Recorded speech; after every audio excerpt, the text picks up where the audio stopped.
अस्सलाम वालेकुम वरहमतुल्लाहि वबरकातुह। तो हम इस टेस्ट का इंटरेक्शन करने जा रहे हैं जो अभी आपकी टेस्ट सीरीज़ हुई थी उसमें जो फिज़िक्स का पोर्शन है उसका इंटरेक्शन। तो हम डायरेक्ट स्टार्ट करते हैं। तो जो हमारा पहला क्वेश्चन है, it is a person moves towards north with uniform speed of 15 metre per second and covers 16 metre. After this he moves towards east, covers 6 metres and finally covers 8 metre distance with same speed in south. Find out displacement of the person. तो देखो इस question में जो है आपको देखना है कि यहाँ पे हमें बोला गया है जब भी क्वेश्चन में हमारे पास नॉर्थ साउथ ईस्ट वेस्ट की बात आए तो आप क्या करो, आप हमेशा इस तरह से कोऑर्डिनेट सिस्टम बनाओ और ऊपर वाले को नॉर्थ रखो, क्योंकि अगर आप ग्लोब पे देखोगे ग्लोब पे क्या होता है, ऊपर साइड नॉर्थ होता है और नीचे तो फिर ऑब्वियसली साउथ होगा। और फिर आप एक चीज याद रखो, अगर हम साउथ की तरफ अपना राइट हैंड रखेंगे तो ईस्ट हमारे सामने होगा, तो this will become east and this will become west. इसके बाद आप क्वेश्चन देखो, क्वेश्चन बोल रहा है कि a person moves towards north with uniform speed of 15 metre per second and covers 16 meter. तो ये जो है यहां से स्टार्ट करेगा और 16 मीटर नॉर्थ की तरफ जाएगा। उसके बाद अब किस स्पीड से गया वो इररेलेवेंट है, क्योंकि फाइनली क्वेश्चन बोल रहा है find out the displacement of the particle. उसके बाद ये क्या कर रहा है, it moves covers 8 metre distance with same speed in south. उसके बाद ये क्या कर रहा है, इधर जा रहा है 8, कितना डिस्टेंस कवर कर रहा है ये डिस्टेंस कवर कर रहा है 6 मीटर। ओके 6 मीटर और फिर 8 meter south, 6 meter east then 8 meter south. ठीक है, देखो क्वेश्चन ने बोला पहले 16 मीटर नॉर्थ, उसके बाद 6 मीटर ईस्ट, उसके बाद फिर से 8 मीटर साउथ। तो फाइनली हमें बताना है डिस्प्लेसमेंट। डिस्प्लेसमेंट क्या होगा, इनिशियल से फाइनल। तो अब आप देखो इनिशियल से फाइनल जो बनेगा, ये जो राइट एंगल ट्रायंगल होगा इसमें ये क्या होगा, this one will be 6 and this one will be 16 minus 8, so this will be 8। तो आप देख सकते हो this should B 6 square plus 8 square, that is under root of 36 plus 64, that is under root of 100, that is 10। तो आपका answer आएगा 10 metres. या दूसरा तरीका है, आप अगर यहाँ पे ईस्ट नॉर्थ देखोगे तो ईस्ट जो है आपका यूजुअल आई कैप डायरेक्शन आ रहा है और नॉर्थ जो है आपका जे कैप डायरेक्शन आ रहा है। तो क्वेश्चन आपको बोल रहा है तो 16 जे कैप हो रहा है और 16 जे कैप पहले हो रहा है, उसके बाद ईस्ट में 6 जा रहा है तो प्लस 6 आई कैप, उसके बाद ये साउथ में जा रहा है। तो अगर नॉर्थ जे कैप था तो साउथ क्या होगा, माइनस जे कैप, तो इसलिए मैं बोल सकता हूं माइनस 8 जे कैप। तो आपका जो डिस्प्लेसमेंट वेक्टर होगा वो बनेगा 16 minus 8 is 8, so it will become 6 I cap plus 8 J cap. यहां से भी आप डिस्प्लेसमेंट का मैग्नीट्यूड निकाल सकते हैं, under root of 6 square plus 8 square. तो दोनों तरीकों से आपका आंसर सेम आएगा 10। Okay, now next question is which of the following statements is false for a particle moving in a circle with constant angular speed. जब constant angular speed है तो पहली बात जो हमें पता चलती है वो ये है कि टेंजेंशियल एक्सेलरेशन 0 है। तो अब हम ऑप्शंस चेक करते हैं। The velocity vector is tangent to the circle, ये सच है। ठीक है, तो क्योंकि वेलोसिटी वेक्टर क्या होगा, tangent to the circle. Now the acceleration vector is tangent to the circle, no, हमने अभी बोला ना टेंजेंशियल एक्सेलरेशन 0 होगा। The acceleration vector points to the center of the circle, centripetal acceleration होना जरूरी है क्योंकि सर्कुलर मोशन हो रहा है। The velocity and acceleration vectors are perpendicular to each other. तो वेलोसिटी और एक्सेलरेशन आपस में क्या है, परपेंडिकुलर। जरा आप देखो, अब हम अलग से, the velocity vector is tangent to the circle, ये सच है। The acceleration vector is tangent to the circle, तो ये पहली बात हमें ये बात पता चल गई कि ये वाली जो है ये गलत है। तो हमें बताना ही था गलत कौन सा है, तो इसका मतलब ये वाला ऑप्शन होगा। ठीक है, बाकी सब सही है क्योंकि ये देखो the acceleration vector points to the center of the circle, क्योंकि सेंट्रीपिटल एक्सेलरेशन है तो it will be towards the center. The velocity and acceleration vectors are perpendicular to each other. तो ऑब्वियसली हमने जब ये भी सही कर दिया ये भी सही कर दिया, तो आप देखो वेलोसिटी टेंजेंट है और ये क्या है, अलोंग रेडियस, और रेडियस और टेंजेंट क्या होते हैं, परपेंडिकुलर। तो ये वाला भी सही हो गया। तो इसका मतलब हमारा ऑप्शन ये आएगा क्योंकि हमें बोला गया फॉल्स स्टेटमेंट बताने के लिए। ठीक है, now third, a particle starts from rest and moves with uniform acceleration. After nth second its velocity is v, then how much distance is traveled by it in last 2 seconds. तो actually हमें बोला गया last 2 seconds में कितनी distance travel की गई, तो हम बोलेंगे एक्चुअली हमसे पूछा गया SN-2 निकालने को। ठीक है, अब इनिशियल वेलोसिटी क्या दी हुई है, 0, because it starts from rest and then it moves with uniform acceleration. तो हम बोलेंगे कि यूनिफॉर्म एक्सेलरेशन से जब ये चलेगा तो हम बोलेंगे v is equal to u plus at होता है। तो क्वेश्चन हमें बोल रहा है कि its velocity is v but when after nth second. तो मैं t को n पुट करूंगा, u को 0 पुट करूंगा, तो I get a relation v is equal to a n। अब मैं इसमें देखता हूँ Sn माइनस Sn माइनस 1 में, तो Sn क्या होता है, S is equal to u t plus half a t square. चूंकि u जीरो है तो दोनों केसेस में ut वाला खत्म हो जाएगा, तो Sn में आ जाएगा हाफ ए एन स्क्वायर, और इसमें आएगा half A N minus 2 square.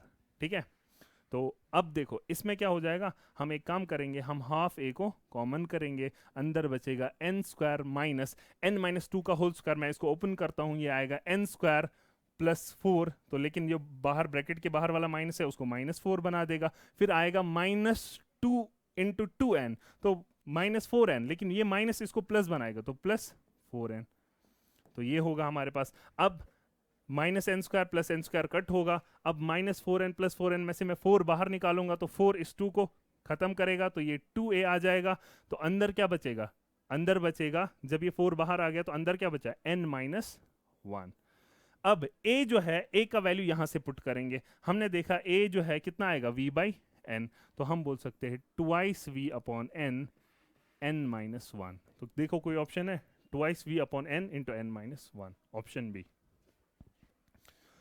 Okay, a particle starts from rest, acceleration at 2 meter per second for 10 seconds and then goes with constant speed for 30 seconds and then decelerates at 4 meter per second square till it stops. What is the distance traveled by it? तो असल में ये हमें 3 तरह की motions बता रहा है, तो हमें बताना है फाइनल डिस्प्लेसमेंट क्या होगा। फाइनल डिस्प्लेसमेंट क्या होगा, फाइनल डिस्टेंस ट्रेवल्ड क्या होगा, वो यही होगा कि जो इसमें तीनों सेक्शंस में अलग अलग डिस्प्लेसमेंट इसने कवर किया। तो a particle starts from rest, accelerates at 2 metre per second square for 10 seconds. तो पहला वाला जो होगा S1 जो होगा, पहला डिस्टेंस वो होगा स्टार्ट फ्रॉम रेस्ट, तो u जीरो है तो half a t square, a की जगह 2 और t की जगह 10 का स्क्वायर, तो ये आएगा 100। तो मतलब पहले सेक्शन में इसने 100 मीटर्स कवर किया।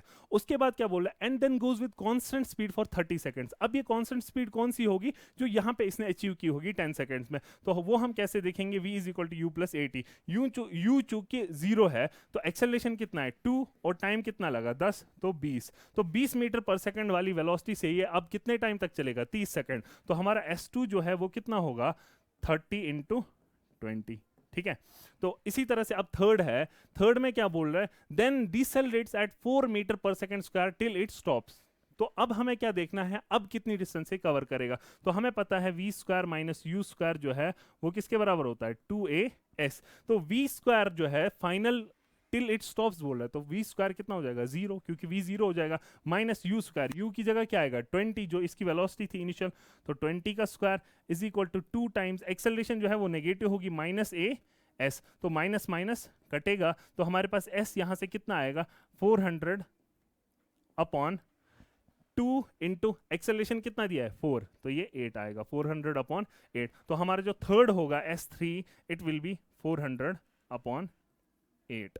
तो 400 अपॉन 8 आप देख सकते हो, 8 1s are 8, 5s are 40 and 0, तो ये होगा 50। तो टोटल डिस्प्लेसमेंट कितना होगा 100 प्लस ये हो जाएगा 600, 100 प्लस 600 700, 700 प्लस 50 इज 750। ये होगा आपका ऑप्शन क्वेश्चन नंबर 4 का। अब आ जाओ क्वेश्चन नंबर 5 पे। A body is thrown vertically upward and takes 5 seconds to reach maximum height. The distance traveled by the body will be same in। ठीक है, अब देखो क्वेश्चन क्या बोल रहा है, बॉडी जा रही है ऊपर और 5 सेकंड में ये मैक्सिमम हाइट अचीव करती है। अब जब 5 सेकंड में मैक्सिमम हाइट अचीव करती है तो वापस आने में जो इसकी रिवर्स जर्नी होगी उसमें भी 5 सेकंड लगेंगे, तो टोटल टाइम ऑफ फ्लाइट हमारा कितना रहेगा 10 सेकंड। और आपको पता है आने वाला और जाने वाला जो ये है जर्नी है ये सिमेट्रिक होती है, तो इसका मतलब टोटल टाइम कितना लगा 10 सेकंड, तो 5 सेकंड ऊपर तक फिर 5 सेकंड नीचे तक, तो हम ऐसे बोलेंगे 1 2 3 4 5, फिर नीचे आते टाइम 6 7 8 9 10। तो किस किस टाइम इंटरवल में सेम होगा डिस्टेंस ट्रेवल्ड, 1 और 10 में, 2 और 9 में। तो देखो 1 और 10 है ऑप्शन, यस 2 और 8 है नहीं, 2 और 9 में होगा, 4 और 6 ये भी नहीं होगा, क्योंकि अब अगर एक ऑप्शन आ गया ना तो बाकी चेक करने की जरूरत नहीं है क्योंकि एमसीक्यू टाइप है। ठीक है, next, a particle is projected vertically upward from earth, it crosses the same point at t equal to 2 second and t equal to 8 second, find out the time for which particle remains in air। अगर आप अभी वाला question देखोगे उसमें भी यही था, देखो यही करना होता है। अगर आप एंट्रेंस एग्जाम में अपने क्वेश्चन को पिछले क्वेश्चन से रिलेट कर पाते हो कभी कभी, तो आपका आंसर बहुत ईजी हो जाता है। तो ये आपको बोल रहा है ये 1 सेकंड, ये 2 सेकंड, और ये वापस बोल रहा है कि 8वें सेकंड पर भी सेम था वहां पे जहां पे ये 2 सेकंड के बाद था। तो 8वें सेकंड पर वापस आते टाइम यहाँ पे ये पहुंच गया। तो अब अगर ये 8वें सेकंड पर यहाँ पहुंच गया तो जमीन तक पहुंचने में अब कितना लगेगा, 9 और 10, तो टोटल कितना होगा 10 सेकंड। तो जो पिछले क्वेश्चन में हुआ ना वैसा ही कुछ यहाँ पे भी होगा, तो आंसर विल बी 10 सेकेंड्स। ठीक है। A ball is thrown from a corner of room of height 20 meter and length 20 meter and height 5 meter such that the ball moves along the length of the room and passes through the center of ceiling and drops on the other corner. Find out the angle of projection. हाँ तो देखो अगर आप यहाँ पे देखोगे ये आपको एक रूम बता रहा है और रूम की लेंथ बता रहा है 20 और इसकी हाइट बता रहा है 5, ठीक है। और यहाँ से एक बॉल को फेंका जा रहा है और यहाँ पे वो जाती है। तो असल में ये आपको क्या दे रहा है, रेंज और मैक्सिमम हाइट। तो रेंज क्या होता है, रेंज होती है बराबर u square sine 2 theta by g, और मैक्सिमम हाइट क्या होती है, u square sine square theta by 2g। तो अब ये भी पता है ये भी पता है, दोनों का रेशियो लो। तो r कितना दिया है 20 और मैक्सिमम हाइट दिया है 5 इज इक्वल टू, अब यहां से देखो you square sign you square कटेगा, जब इनका रेशियो लिया जाएगा यू स्क्वायर कटेगा, जी कटेगा, तो ऊपर क्या बचेगा साइन 2 थीटा और नीचे क्या बचेगा sign square theta by 2, sign square theta by 2, वो 2 इधर जाएगा। और साइन 2 थीटा जो है इसको मैं लिख सकता हूं twice sign theta cos theta, और नीचे है हमारा साइन स्क्वायर थीटा। तो आप देखो 5 1 जा 5 4 जा, अब ये 4 है, इधर 2 इंटू 2 4 है, तो ये भी कटेंगे इसके साथ। अब यहाँ पे आ गया sine theta cos theta divide by sine square theta is equal to, अब ये क्या हो गया 1। अब देखो साइन थीटा और ये स्क्वायर कटेगा, cos theta by sine theta is 1, इसका मतलब cot theta is equal to 1, इसका मतलब थीटा कितना है 45 डिग्री, है ना। तो ये वाला क्वेश्चन भी हो गया। इसके बाद a particle of mass m is moving in a horizontal circle of radius r with uniform speed v. Okay, when it moves from one point to a diametrically opposite point, its kinetic energy changes by, अच्छा देखो ये circular motion कर रहा है तो diametrically opposite points पे देखो, यहाँ पे इसकी वेलोसिटी इधर को होगी, यहाँ पे इसकी वेलोसिटी इधर को होगी।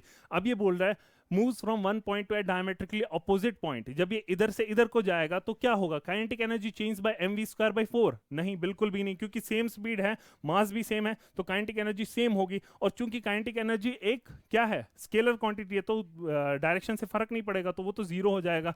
अब momentum does not change, momentum भी चेंज नहीं हो रहा है, नहीं मोमेंटम चेंज हो रहा है, क्यों, क्योंकि हालांकि इसका मैग्नीट्यूड सेम रहा है, यहाँ भी mv है यहाँ भी mv है, लेकिन डायरेक्शन तो बदली तो मोमेंटम बदलेगा। अब इधर देखो kinetic energy change bye mv square, ये मैंने अभी बोला कि ये तो होगा ही नहीं चेंज, तो momentum change bye twice mv, ये सही है। क्योंकि देखो अगर यहाँ पे आपने बोला ये mv है तो यहाँ पे आप बोलोगे -2 mv है, तो what is change, what is change mv minus mv, sorry mv minus mv, यहाँ पे mv होगा ना, यहाँ पे माइनस mv होगा, तो चेंज क्या होगा this minus this, mv minus mv, तो माइनस माइनस प्लस हो जाके ट्वाइस mv बनाएगा, तो momentum change bye twice mv। Okay, an aeroplane is flying horizontally at a height of 2 km and with a velocity of 720 km per hour. A bag containing Russian is to be dropped to the men on the ground. Then find out how far from the men should the bag be released so that it falls directly over them. Okay, देखो aeroplane इधर से जा रहा है, ठीक है, ये aeroplane है, ठीक है, ये एरोप्लेन जा रहा है इधर से, ठीक है। तो अब क्या हुआ, ठीक है, चलो पहले अच्छा एरोप्लेन बनाता हूँ मैं। तो ये रहा एरोप्लेन, ठीक है। अब एरोप्लेन क्या है, ये 2 किलोमीटर ऊपर है, क्या है 2 किलोमीटर ऊपर। जब ये यहाँ से कोई चीज छोड़ेगा ना तो वो y डायरेक्शन में भी मोशन करेगा, x डायरेक्शन में भी मोशन करेगा, तो लेकिन y डायरेक्शन और x डायरेक्शन क्या होंगे आपस में इंडिपेंडेंट, क्योंकि ये दोनों डायरेक्शन 90 डिग्री पे है, तो एक का दूसरे पे प्रोजेक्शन कुछ भी नहीं होगा, तो इसलिए हम y डायरेक्शन को अलग से सॉल्व करते हैं। मैं पहले देखता हूँ इसको कितना टाइम लगेगा नीचे आने में, तो मैं बोलूंगा y डायरेक्शन में 2 किलोमीटर कवर कर रहा है तो 2000 meter is equal to, y direction में पहले कोई वेलोसिटी नहीं थी क्योंकि एरोप्लेन हॉरिजॉन्टली फ्लाई कर रहा था, तो हम बोलेंगे y डायरेक्शन का u 0 है, तो अब क्या होगा हाफ a, एक्सेलरेशन कितना होगा इसका g and then t square. देखो अगर आप साइंस को लोगे ना तो फिर आपको -2000 लिखना है क्योंकि ये नीचे आ रहा है, उस टाइम g को भी माइनस लिखना है, तो तब भी माइनस माइनस कट होके यही आएगा, तो g को 10 ले लो फिलहाल के लिए, तो हम बोलेंगे t square is equal to, ये इधर जाएगा ये बन जाएगा 4000 डिवाइडेड बाई 10, ये बन जाएगा 400, तो t स्क्वायर 400 है तो t कितना होगा 20 सेकंड। तो 20 सेकंड के अंदर अंदर इसको इधर जाना है। तो मान लो ये x डिस्टेंस कवर कर रहा है, क्या कर रहा है, x डिस्टेंस कवर, और इसकी वेलोसिटी क्या है 720 किलोमीटर पर आवर। तो हम क्या बोलेंगे, हम बोलेंगे velocity is equal distance upon time. तो इसका मतलब x is equal to v times t। तो v कितना दिया है 720 किलोमीटर पर आवर, और टाइम कितना लग रहा है इसको 20 सेकंड। लेकिन 20 सेकंड जो है इसको मैं एक काम करता हूं, मैं इसको किस में कन्वर्ट करता हूं, आवर्स में। तो 20 डिवाइड बाई 3600, ठीक है। अब देखो इसका जीरो और इसके दो जीरो कट हो जाएंगे, 36 1s 36 2s, तो ये 20 इंटू 2 ये हो गया 40 शुड बी सम, नहीं सॉरी वेट, नहीं 40 नहीं, ये 2 है और ये आ जाएगा, हाँ ये जीरो भी कट हो गया था ना, तो ये 20 नहीं 2 आएगा। देखो मैं फिर से दिखाता हूँ यहाँ पे, देखो v जो है ये है हमारे पास 720 किलोमीटर पर आवर, और टाइम जो है टाइम है 20 सेकेंड। तो मैं इसको लिखूंगा 20 डिवाइडेड बाई 3600। अब देखो ये दो जीरो के साथ कैंसिल होगा, 36 1s are 36 2s are 2 2s are 4, हाँ 4 किलोमीटर, ठीक है। देखो मैंने यहाँ पे ऑप्शंस देखे थे ना किलोमीटर में है, तो इसलिए मैंने यहाँ पे किलोमीटर को मीटर में कन्वर्ट करने के बजाय सेकंड को आवर्स में कन्वर्ट करने का सोचा, ठीक है। Now, a projectile is given initial velocity of I cap plus 2j cap. The equation of path is g is equal to 10 meter per second square. Okay. g दिया हुआ है 10 metre per second square. The equation of path is, तो अगर आपको velocity दी है तो ये असल में है ना u x i cap plus u y j cap. तो आपको असल में x कंपोनेंट और y कंपोनेंट दिया हुआ है, और x कंपोनेंट क्या होता है u cos थीटा, और y कंपोनेंट क्या होता है u sin थीटा।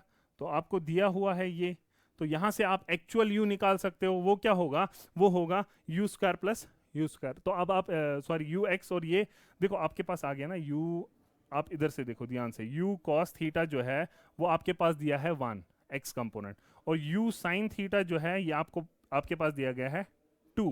तो अब यहां से आप u भी निकाल सकते हो और थीटा भी निकाल सकते हो। तो आप क्या कर सकते हो, अगर आप इन दो को डिवाइड करोगे तो sign theta by cos theta, इसको इससे डिवाइड करो, u कट हो जाएगा, sine theta by cos theta आएगा tan थीटा, और इधर से आएगा 2। तो tan थीटा 2 जो है tan थीटा के बराबर आ गया। और उसके बाद हमें u देखना है, u कितना होगा। तो u कैसे देखते हैं, डायरेक्ट इधर ये है ना u कैसे होगा, अंडर रूट ऑफ 1 का स्क्वायर प्लस 2 का स्क्वायर, तो ये हो जाएगा 4 अंडर रूट 5। तो अंडर रूट 5 आ गया हमारा u। तो अब देखो हमारे पास इक्वेशन ऑफ पाथ क्या होता है, इक्वेशन पाथ होता है हमारे पास x tan theta minus g x square upon twice u square cos square theta. अब देखो यहाँ पे हमें सब चीज पता चल गई, tan थीटा 2 है तो ये 2x आ जाएगा, ठीक है। तो अब देखो 2x आ गया, इसके बाद माइनस g की जगह 10 लिखो, डिवाइडेड बाई 2 u स्क्वायर, तो 5 है तो ठीक है, इनटू cos स्क्वायर थीटा। अब देखो cos स्क्वायर थीटा को कैसे निकालेंगे, मुझे पता चल गया ना tan थीटा 2 है, तो इसका मतलब एक राइट एंगल ट्रायंगल अगर उसमें ये थीटा लिया जाए तो tan थीटा क्या होता है, परपेंडिकुलर अपॉन बेस। तो इसका मतलब इसका परपेंडिकुलर 2 होगा, बेस 1 होगा, तो ये कितना हो जाएगा फिर 1 स्क्वायर प्लस 2 स्क्वायर 5। आ रहा समझ में। तो cos थीटा कितना आ जाएगा, base upon hypotenuse 1 by root 5, लेकिन cos स्क्वायर थीटा क्या आएगा 1 बाई रूट 5 का स्क्वायर, वो हो जाएगा 1 बाई 5, ये कटेगा तो ये आएगा 5। तो 2x माइनस 5x स्क्वायर है कोई ऑप्शन, हाँ 2x, ये वाला 2x minus 5x square. Okay, an observer is traveling in west with velocity of 5 km per hour and observes that wind is blowing in north with the velocity of 5 root 3 km per hour. Find the actual velocity of wind. ठीक है, तो देखो इसने आपको क्या क्या दिया, इसने आपको बोला, देखो जरा पहले हम देखते हैं इसको। देखो ये नॉर्थ है, ये साउथ है, ये ईस्ट है, ये वेस्ट है। अब क्वेश्चन क्या बोला, an observer is travelling in west, तो ऑब्जर्वर इधर को जा रहा है, ठीक है, विद वेलोसिटी ऑफ 5। ओके, उसके बाद and observes that wind is blowing in north with the velocity of 5 root 3, और ये ऑब्जर्व करता है विंड इधर की तरफ जा रहा है 5 रूट 3 से, ठीक है। तो असल में ये जो है ये हमारे पास वेलोसिटी ऑफ ऑब्जर्वर है, और ये है हमारे पास velocity of wind with respect to observer, और हमें निकालना है एक्चुअल वेलोसिटी ऑफ विंड। तो हम बोलेंगे velocity of wind with respect to observer बराबर होता है velocity of wind minus velocity of observer. तो हम बोलेंगे velocity of wind with respect to observer हमें दिया गया है कितना 5 रूट 3, 5 रूट 3, और वेलोसिटी ऑफ विंड हमें निकालना है, ठीक है, वेलोसिटी ऑफ विंड हमें निकाल। लेकिन देखो ये 5√3 जो है ना, ये किस डायरेक्शन में है, जे कैप में, जे कैप में, और माइनस वेलोसिटी ऑफ ऑब्जर्वर कितना है 5, ओके, और ये इधर की तरफ है, तो ये इधर की तरफ होगा -5 आई कैप, ठीक है। तो ये प्लस बन जाएगा, वेलोसिटी ऑफ विंड कितना आएगा, वेलोसिटी ऑफ विंड आएगा 5√3 जे कैप -5 आई कैप। तो हमें मकसद क्या है, हमें किससे मकसद है, यहाँ पे प्लस माइनस इधर उधर हो सकता है, लेकिन हमारा मकसद है मॉड निकालने से, तो उसमें कोई फर्क नहीं पड़ेगा। मॉड होगा √5√3 का स्क्वायर प्लस 5 का स्क्वायर, तो ये आ जाएगा 525 इंटू 375 प्लस 25 इज 100, तो √100 कितना आएगा 10, answer should be 10 kilometer per hour. Okay, rain is falling vertically downward with a velocity of 2 metre per second. अब देखो वर्टिकली डाउनवर्ड का मतलब क्या है, ये नॉर्थ है, ये साउथ है, ये ईस्ट है, ये वेस्ट है। तो देखो अगर ये एक्स एक्सिस है, ये वाई एक्सिस, तो जेड एक्सिस बाहर की तरफ है, वर्टिकली डाउनवर्ड अंदर है, तो इसका मतलब rain is falling vertically downward with velocity of 2 metre per second. तो वेलोसिटी ऑफ रेन जो है वो असल में है -2 के कैप, ठीक है। इसके बाद क्या बोला, a person is running to the north with a velocity of 2√3 meter per second. तो वेलोसिटी ऑफ मैन दिया है 2√3, लेकिन किस डायरेक्शन में, नॉर्थ, नॉर्थ इज हमारा जे कैप, ठीक है। अब क्वेश्चन पूछा गया है find out the velocity and direction of rain appears to person, okay, find out the velocity and direction of rain appears to person, ठीक है। पता नहीं क्या लिखा है, लेकिन मतलब इसका मतलब साफ है कि ये हमें बोल रहा है कि इस पर्सन को क्या लगेगा कि वेलोसिटी ऑफ रेन क्या है। तो हम बोलेंगे हमें निकालना है असल में velocity of rain with respect to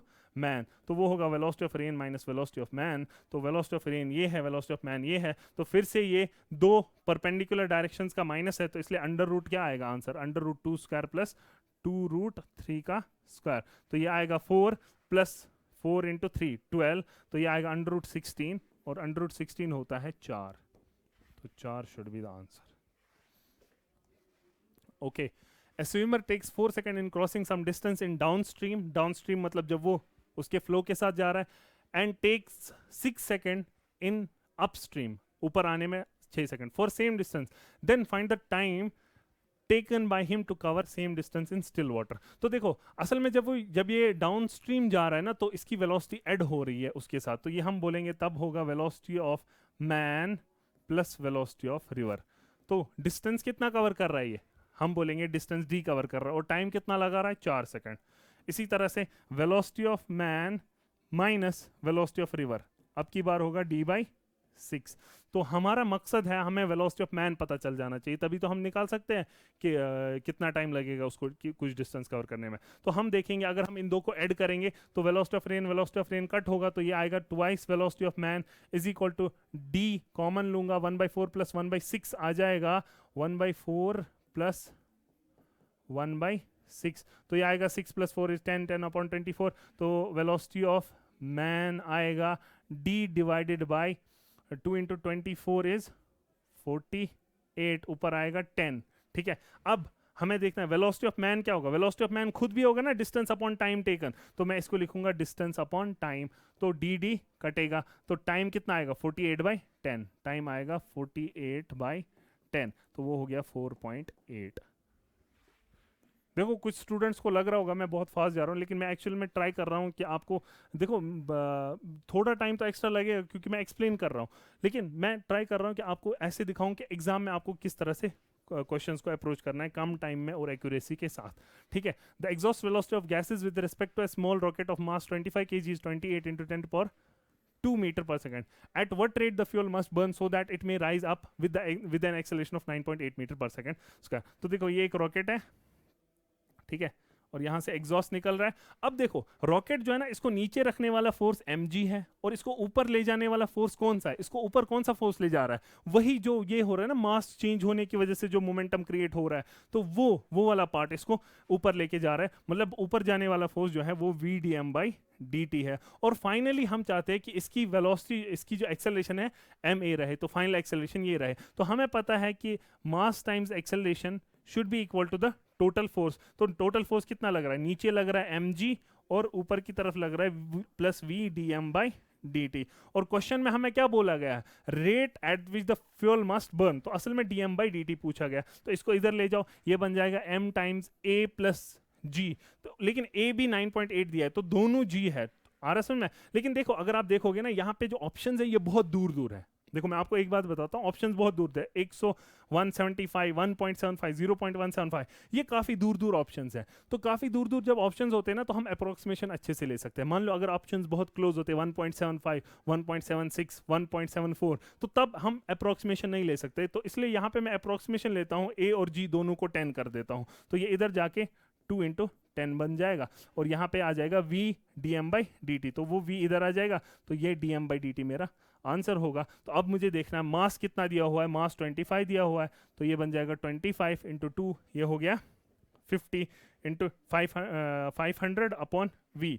ज़रा देखो 500 अपॉन v कितना दिया हुआ है, 28 इंटू 10 टू पावर 2, ठीक है। तो ये देखो अगर आप इसको ध्यान से देखोगे ना, ये बन जाएगा ना 500 अपॉन 28 इंटू 100, तो ये असल में क्या बन जाएगा 5/28। अब आप कुछ स्टूडेंट्स 5/28 कैलकुलेट करने बैठेंगे, नहीं ऐसा नहीं करना है। आपको पता चल गया ना 5/28 जो है ये क्या होगा, 1 से छोटा होगा, तो ये ऑप्शन भी 1 से बड़ा है, ये ऑप्शन भी 1 से बड़ा है, 0 तो है नहीं, तो इसका मतलब ये वाला ऑप्शन होगा। आपको कैलकुलेशन करने की जरूरत नहीं होती, इसलिए एग्जाम में आपको कैलकुलेटर अलाउड नहीं होता है, क्योंकि आपको कभी कभी कॉमन सेंस को यूज करके अपने ऑप्शन को क्लिक करना होता है without doing the calculation. The diameter of tap of a fire brigade pump is 5 centimeter. What is thrown by this pump? What is thrown by this pump at a horizontal speed of 18 meter per second on a wall? I say if water, so it should be water. If water rebounds back from the wall, then the force exerted by water on the wall will be. देखो force exerted by water on wall निकालना है। तो जब ये rebound होगा ना, तो rebound होने में अभी हमने देखा था, जब रिबाउंड होगा मतलब वेलोसिटी बिल्कुल अपोजिट डायरेक्शन में जाएगी, और हमने अभी देखा था जब वो सर्कल वाला क्वेश्चन कर रहे थे, जब वेलोसिटी अपोजिट हो जाती है तो चेंज इन मोमेंटम क्या हो जाता है, 2x mv। तो हम बोलेंगे delta P, change in momentum जो होगा वो होगा 2x mv। अब हमें निकालना है force exerted by water on wall, तो अब हमें असल में निकालना है delta P upon delta T. जरा हम देखते हैं पर सेकंड, हम देखेंगे चेंज इन मोमेंटम पर सेकंड, वो फोर्स होगा ना, तो इसलिए हम टाइम को 1 सेकंड कर लेंगे, तो असल में हमें 2x mv निकालना है। तो अगर आप देखोगे 2 इंटू, अब m जो है मास नहीं दिया है, लेकिन और यहां से देखो डाइन में दिया है, तो इसलिए हम क्या करेंगे, हम एक काम करेंगे, हम मास को इन टर्म्स ऑफ डेंसिटी लिखेंगे, क्योंकि density of water in this CGS system is 1, तो हम लिखेंगे 2 into 1 into volume of water into velocity. आया समझ? तो असल में अब जो वॉल्यूम ऑफ वाटर है ना, उसको हम कैसे लिखेंगे, उसको मैं लिखूंगा 2 इंटू 1 इंटू वॉल्यूम। वॉल्यूम क्या होगा, एरिया इंटू लेंथ। तो एरिया कितना है, पाई आर स्क्वायर, तो डायमीटर 5 है, तो ये कितना होगा 5/2 का स्क्वायर। अब लेंथ कितना होगा, लेंथ सोचो, मैंने बोला ना कि मैं 1 सेकंड के लिए कैलकुलेशन कर रहा हूं, डेल्टा टी मैंने 1 सेकंड लिया, तो 1 सेकंड अगर ये 18 मीटर पर सेकंड से फेंक रहा है, तो 1 सेकंड में कितनी लेंथ बाहर जाएगी, 8 वाटर कॉलम की कितनी लेंथ बाहर जाएगी, 18 मीटर। तो इसलिए मैं बोलूंगा 1800, क्योंकि मैं सबको किसमें सेंटीमीटर में कन्वर्ट कर रहा हूं, इनटू वेलोसिटी। वेलोसिटी कितना है, वेलोसिटी भी 1800 है ना, असल में मीटर पर सेकंड है, लेकिन मैंने सेकंड एक सेकंड के लिए कैलकुलेशन किया है। अब देखो ये क्या हो जाएगा, ये बन जाएगा, okay this will become 25 into 2 50 पाई, ये बन जाएगा 50 पाई, ठीक है, अपॉन 4, 50 पाई अपॉन 4, और इधर से आएगा 18 इंटू 18, और इधर से आएगा 10 टू द पावर 4। अब देखो 4 जो है ना, इसका मैं करूंगा 2 2s are 2 9s are 2 2s are फिर से 2 1s are 2 9s are, तो 9 9 81, तो ये आएगा 81 into 50 pi upon sorry 81 into 50 pi into 10 to the power 4, क्योंकि ये तो पूरा खत्म हो गया। अब देखो ये हो जाएगा 0, 5 1s are 5, 5 8s are 40, 4050 into pi into 10 to the power 4। देखो यहाँ से अब आपको कैलकुलेशन करने की जरूरत नहीं है, ये गंदी कैलकुलेशन होगी ना, लेकिन आप खुद सोचो, ये 4000 है और ये पाई जो है ये 3 के आसपास होता है, तो 4 इंटू 3 कितना होता है 12, तो 4000 इंटू 3 12000 के आसपास चला जाएगा, तो ये 12 आ जाएगा, मतलब यहाँ पे 12 आ जाएगा। तो अगर आप ऑप्शन में देखोगे यहाँ पे आपका 12 आ ही रहा है, तो अगर आप देखोगे it will come out to be something like 12000 के आसपास आएगा, है ना, तो 12000 के आसपास आएगा और इंटू 10 टू पावर 4 चलेगा, और अगर ये पॉइंट जो है 3 पीछे चला जाएगा, 12 पॉइंट समथिंग बन जाएगा, तो ये क्या बन जाएगा, पावर 7। तो आपका ऑप्शन ये आएगा, कैलकुलेशन करने की जरूरत नहीं है। Okay, a cart is moving with a velocity of 20 meter per second. Sand is being dropped into the cart at the rate of 50 kg per minute. The force required to move the cart with constant velocity will be. तो असल में ये आपको बोल रहा है acceleration zero रहना चाहिए। अब अगर एक्सेलरेशन जीरो है तो एक moving with velocity 20 metre per second, ये एक वेलोसिटी के साथ जा रहा है, ठीक है, लेकिन ये जो मास चेंज हो रहा है उस वजह से वो वेलोसिटी और जो मास चेंज है वो मिलके एक फोर्स जनरेट कर रहे हैं, तो वो होगा v dm by dt, ठीक है। और हम चाहते हैं कि हम एक फोर्स लगाए ताकि वो dm by dt जो है बैलेंस हो जाए, ताकि एक्सेलरेशन जीरो हो जाए। तो हम बोलेंगे जो हम फोर्स लगाएंगे it will B mass times acceleration rate of 50 kg 20, okay, sand is being dropped into the cart, this the force required to move। अच्छा, हमें डायरेक्ट फोर्स ही निकालना है, तो ma क्यों लिखूंगा, मैं लिखूंगा f।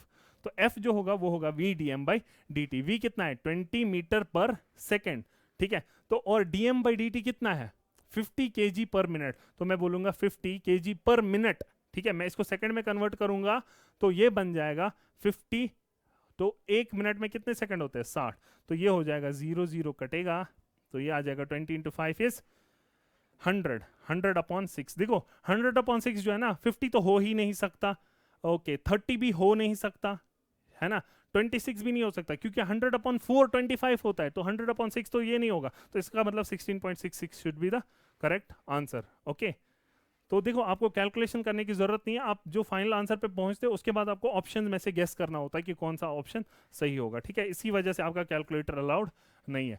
A boy standing on a weighing machine notices his weight is as 400 Newton. तो इसका वेट कितना आ रहा है, 400 न्यूटन, तो इसका मतलब जो है, तो ये जो होगा mg के बराबर होगा, तो इसका मतलब मास जो है इसका 40 kg हम मान के चलेंगे। इसके बाद आप देखो, when he suddenly jumps upward the weight shown by the machine becomes 600। जब ये सडनली जंप अपवर्ड करेगा ना, तो असल में अपवर्ड जंप करने के लिए इसको जमीन पे वापस फोर्स लगाना पड़ेगा, तो वो फोर्स जो है वो नॉर्मल रिएक्शन में ऐड हो जाएगा। तो इसलिए अब हम बोलेंगे कि जब इसने अपवर्ड मोशन किया तो इसने फोर्स ma लगाया प्लस नॉर्मल मिलके कितना दे रहा है, 600, ठीक है। तो इसका मतलब नॉर्मल अभी हमने देखा था, वेट बना रहा था ना नॉर्मल, तो ये हमने अभी देखा था ये 400 था, तो इसका मतलब ma कितना आ जाएगा, 600 माइनस 400 वो आ जाएगा 200। तो एक्सेलरेशन कितना आएगा, 200 अपॉन मास कितना निकाला था 40, तो ये कटेगा तो 5 मीटर पर सेकेंड, तो this should be the 5 metre per second square, yes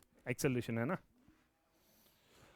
okay, 3 blocks are placed as shown in figure. Mass of A, B and C are m1, m2 and m3 respectively. The force exerted by block C on B is, तो block C पे block on B, तो B की वजह से C पे कितना force लगेगा, है ना, और बाई ब्लॉक C की वजह से B पे कितना फोर्स लगेगा, जितना इसकी वजह से इस पे लगेगा। तो जब इस पे फोर्स लगाता है ना, तो इसको A का भी मदद मिलता है, तो ये total force m1 plus m2 G लगाता है, और न्यूटन थर्ड लॉ कहता है तो ये भी वापस उतना ही लगाएगा, तो option B should be the correct answer. Okay, 2 bodies of mass 4 kg and 6 kg are attached to the ends of a string passing over a pulley. The 4 kg mass is attached to the tabletop. This by the tension in the string. Okay, हाँ, हमें tension in the string निकालना है, T1 निकालना है। तो देखो ये 6 kg है, तो ये 60 लगाएगा नीचे, तो ये टेंशन इसको बैलेंस करेगा, क्योंकि पूरा सिस्टम रुका हुआ है ना, तो ये कितना आ जाएगा 60। तो अब यहाँ पे 60 है तो यहाँ पे भी 60 होगा, तो अब यहाँ पे 60 है तो नीचे कितना लग रहा है 40, तो असल में ये 60 और 40 प्लस T1 जो है आपस में बैलेंस करेंगे, तो मैं लिखूंगा 60 is equal to 40 plus T1, तो T1 यहाँ से कितना आएगा 60 माइनस 40 दैट इज 20, तो आपका ऑप्शन ये आएगा, ठीक है। Now in the following figure, if the tension in the string AB is 51 Newton, then the tension in the string BC will be, ठीक है। तो यहाँ पे बोला गया है 51 न्यूटन, तो आप देखो यहाँ पे टेंशन T है, तो अगर ये 30 डिग्री है, तो अगर मैं इधर से बनाऊं तो ये भी 30 डिग्री होगा, तो यहाँ से जाएगा T cos 30। अगर ये 60 डिग्री है तो ये भी, अगर ये 60 डिग्री है तो ये भी 60 डिग्री होगा, तो ये होगा 51 cos 60। तो असल में बैलेंस करने के लिए क्या होना चाहिए, दिस शुड बी, देखो ये स्टेबल पोजीशन पे है ना, तो these two forces should balance, तो मैं बोलूंगा 51 cos 60 होता है 2 is equal to T cos 30। Okay, तो T cos 30, तो T cos 30 होता है √3/2, तो 2 कटेगा, तो T आएगा 51 अपॉन √3। अब देखो यहाँ पे फिर से कैलकुलेशन गंदी आ गई, तो आपको क्या करना है, आपको याद रखना है √2 होता है 1.4 के आसपास, √3 होता है 1.7 के आसपास। तो जब आप लिखोगे ना 51 डिवाइड बाय 1.7, लेकिन अगर आप देखोगे ना ध्यान से 17 जो है वो 51 का मल्टीपल है, तो हम इसको लिखेंगे 17 इंटू 10 की पावर -1, तो वो इधर जाके 10 बनेगा, तो ये बन जाएगा 17 1 17 3 3 10 30। आ रहा समझ में? तो √3 देख के डरना नहीं है। ये मतलब क्वेश्चन ऐसे डिजाइन किया गया है ना कि आपका जो कैलकुलेशन है फाइनली इजी रहना चाहिए, बस you have to be a little bit careful. The concept of inertia is explained by, ये भी कोई क्वेश्चन है, न्यूटन फर्स्ट लॉ, क्योंकि उसको बोलते ही है ना लॉ ऑफ इनर्शिया। चलो जी, find the minimum value of horizontal force F required on the block of mass m to keep it at rest on the wall given the coefficient of friction between the surfaces mu। तो देखो ये F जो है ना यही normal create करेगा, तो frictional force कितना होगा म्यू टाइम्स नॉर्मल, लेकिन नॉर्मल F क्रिएट कर रहा है म्यू F, और इसको क्या बैलेंस करना है, ये वाला फोर्स mg, इसको बैलेंस करना है mg, तो म्यू कितना आएगा mg अपॉन F। है कोई ऑप्शन? अच्छा ठीक है, हमें F निकालना है, the coefficient of friction between the, हाँ तो हमें F निकालना है, तो F कितना होगा mg अपॉन म्यू, तो ये वाला ऑप्शन ठीक है जी। A block of mass 10 kg moving with acceleration 2 meter per second on horizontal rough surface is shown in figure. The value of coefficient of kinetic friction is, तो देखो इधर की तरफ फोर्स 40 न्यूटन लग रहा है और पीछे की तरफ फोर्स कितना लगेगा म्यू टाइम्स n नॉर्मल, तो नॉर्मल कितना होगा 10 kg का नॉर्मल कितना बनेगा 10g, तो वो होगा 100 इज इक्वल टू, इधर अब टोटल फोर्स कितना लग रहा है, देखो ये है ना ये फ्रिक्शनल फोर्स है, लेकिन टोटल फोर्स कितना है दिस माइनस फ्रिक्शनल फोर्स, तो 40 minus this should be equal to mass times acceleration. इसका मास कितना है 10 और एक्सेलरेशन कितना है 2, तो ये हो गया 20। तो इधर से मुझे पता चल गया minus mu times 100 is equal to 20 minus 40, तो वो आ जाएगा -20, तो माइनस माइनस कटेगा, म्यू आ जाएगा 20/100, वो हो गया 0.2, हाँ 0.20, ऑप्शन ए ठीक है। चलो जी, if acceleration of A is 2 metre per second square which is smaller than acceleration of b, then the value of frictional force applied by b on a is, तो देखो असल में ये बोल रहे हैं ना कि दोनों का एक्सेलरेशन डिफरेंट है, तो इसका मतलब मैक्सिमम फ्रिक्शनल फोर्स ऑलरेडी लग चुका है और ये रिलेटिव मोशन स्टार्ट कर चुके हैं। तो अब देखो इसका मतलब क्या है, अब हमें बोला गया then the value of frictional force applied by B on A is, applied by B on A is वो कितना होगा, तो देखो ए क्या, ए का मास कितना है, ये देखो जो ए है ना उसको ए को जो एक्सेलरेट करा रहा है ना वो फ्रिक्शनल फोर्स ही है ना, तो इसलिए मैं बोलूंगा फ्रिक्शनल फोर्स जो होगा ना ए की वजह से वो क्या होगा 5 इंटू, और इसका एक्सेलरेशन दिया है 2, तो दैट इज 10। तो अब जो इसका इस पे फ्रिक्शनल फोर्स है वही उसका उस पे भी फ्रिक्शनल फोर्स होगा, तो 10 newton should be the answer. Okay, the speed of a particle moving in a circle slows down at a rate of 3 metre per second square. At some instant, the magnitude of total acceleration is 5 meter per second square, and the particle speed is 12 meter per second. The radius of the circle will be. तो देखो हमारे पास total acceleration क्या होता है, हमें पता है tangential और सेंट्रीपिटल एक्सेलरेशन होता है, दोनों 90 डिग्री पे होते हैं, तो इसलिए √a टेंजेंशियल का स्क्वायर प्लस a रेडियल का स्क्वायर। अब देखो टेंजेंशियल शायद दिया हुआ है down at rate of 3 metre per second square, तो ये 3 मीटर पर सेकंड स्क्वायर, असल में ये -3 मीटर पर सेकंड स्क्वायर है क्योंकि ये स्लो डाउन हो रहा है ना, लेकिन यहाँ पे स्क्वायर हो रहा है तो हमें कोई फर्क नहीं पड़ेगा, हम इसको डायरेक्ट लिखेंगे। और ए टोटल भी दिया हुआ है, ए टोटल दिया हुआ है कितना, टोटल एक्सेलरेशन इज 5, तो 5 is equal to √of a tangential कितना दिया है 3 का स्क्वायर प्लस ए आर। अब ये रेडियल एक्सेलरेशन कितना होता है v स्क्वायर बाय आर होता है ना, तो v भी दिया हुआ है, v भी दिया हुआ है 12, तो ये बन जाएगा 12 स्क्वायर बाय आर का होल स्क्वायर। ठीक है, तो अब करो इसको इधर लेके जाओ स्क्वायर को, ये 25 बन जाएगा, ये 9 इधर आ जाएगा, 25 minus 9 is 16 is equal to इधर आएगा 144 का स्क्वायर डिवाइडेड बाय आर का स्क्वायर। तो अब देखो मुझे निकालना है आर, तो ये हो जाएगा r square is equal to 144 का स्क्वायर डिवाइडेड बाय 16, तो आर कितना आएगा √144, वो कितना होता है, सॉरी √144 का स्क्वायर, वो 144 ही बचेगा क्योंकि रूट और स्क्वायर कैंसिल हो जाएंगे, डिवाइड बाय 16 का स्क्वायर 4 हो जाएगा, 144/4, 144/4, तो हम करेंगे 4 1 4, 3 12, तो यहाँ बचे 2, 24, 4 6 24, 36। Okay, the maximum velocity in meter per second with which a car driver must traverse a flat curve of radius 150 meter and coefficient of friction 0.6 to avoid skidding is। तो देखो असल में आपको क्या बोला जा रहा है, तो सेंट्रीफ्यूगल फोर्स जो है ना वो इसको स्किड कराने की कोशिश करेगा, तो ये जो है हमारे पास फ्रिक्शनल फोर्स जो है वो इसको बचाने की कोशिश करेगा। Okay, ट्रेवर्स a flat curve of this, okay, and coefficient of friction this. तो हम बोलेंगे कि हमारे पास क्या होगा, ये है कोफिशिएंट ऑफ फ्रिक्शन, ये है वो, तो हमारे पास एम ए, तो मैक्सिमम वेलोसिटी हमें निकालना है, तो m v square by r जो है ये किसके बराबर होना चाहिए, m v square by r जो है ये हमारा सेंट्रीफ्यूगल फोर्स लगेगा, और ये बराबर होना चाहिए हमारे फ्रिक्शनल फोर्स के। तो फ्रिक्शनल फोर्स क्या होगा, mu times the maximum velocity with which a car driver must traverse a flat curve of radius 150 metre. Okay, तो रेडियस दिया हुआ है, तो मैक्सिमम ये निकालना है, तो mu, okay, frictional force should be equal to this, but mu normal, तो नॉर्मल निकालने के लिए, हाँ, तो नॉर्मल कितना होगा, m g, yes, normal will be m g, तो एम एम कटेगा हमारे पास। तो अब क्या बचा, हमें वी निकालना है, वी स्क्वायर कितना आ रहा है, वी स्क्वायर आ रहा है हमारे पास म्यू आर जी, ये आपके पास शायद डायरेक्ट फॉर्मूला भी होता है एक, v is equal to under root of mu r g. अब देखो म्यू कितना है, म्यू इज 0.6, और आर कितना है 150, और जी कितना है 10, तो देखो ये 10 और 0.6 मिलके 6 बना देंगे इंटू 150, तो 0 ऐसे रहेगा, 15 इंटू 6 कितना होता है, 6 5 जा 30, 0 3 आ गया, 6 1 जा से 900, तो अंडर रूट 900 कितना आएगा 30, है कोई ऑप्शन, यस 30, तो अंडर रूट 900 इज 30, तो this should be the answer.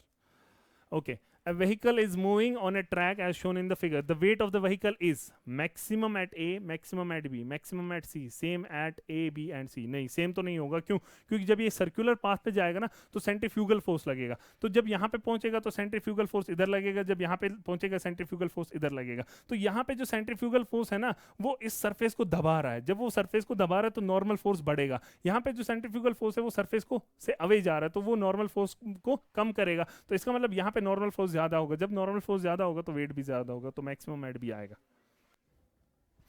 Okay, a man of mass m stands at the left end of a uniform plank or of length L and mass m which lies on a frictionless surface of ice. If the man walks to the other end of the plank, then by what does the plank slide on the ice? Now try to understand. देखो ये वैसा question है कि मतलब अब जो man चलेगा ना उस प्लैंक के ऊपर, तो वो इंटरनल फोर्स बनेगा, मैन प्लैंक सिस्टम का इंटरनल फोर्स बनेगा, जब इंटरनल फोर्स होगा तो internal force can not accelerate the center of mass, तो इसका मतलब सेंटर ऑफ मास फिक्स रहेगा, तो हम देखेंगे पहले सेंटर ऑफ मास कितना था, तो मान लो ये प्लैंक है और ये मैन है, तो हम इसको रेफरेंस मानेंगे, मतलब 0 पॉइंट, तो इसका मास m मानेंगे, इसका मास m मानेंगे और इसकी लेंथ l मानेंगे, तो अब हम बोलेंगे इनिशियल सेंटर ऑफ मास कितना होगा, इसका होता है ना m1 r1 plus m2 r2 divide by m1 plus m2, तो अब हम क्या करेंगे, हम बोलेंगे m1 r1 इसका 0 है तो ये 0 हो जाएगा, m2 r2 इसका सेंटर ऑफ मास इधर होगा l/2 पे, तो हम बोलेंगे m l/2 divided by m plus m, ये इनिशियल सेंटर ऑफ मास है। फाइनल सेंटर ऑफ मास क्या होगा, अब जब ये बंदा इधर पहुंच जाएगा ना तो ये पीछे थोड़ा चला जाएगा, तो ये पीछे चला जाएगा, let's say it goes back by distance d, तो अब ये यहाँ पे पहुंच गया, तो इसका जो पोजीशन होगा, इसका पोजीशन किसके बराबर होगा, इसका पोजीशन हो जाएगा m times total distance minus D, l minus D, और फिर इसका क्या हो जाएगा, इसका सेंटर ऑफ मास पीछे चला जाएगा m times l/2 minus D, ठीक है।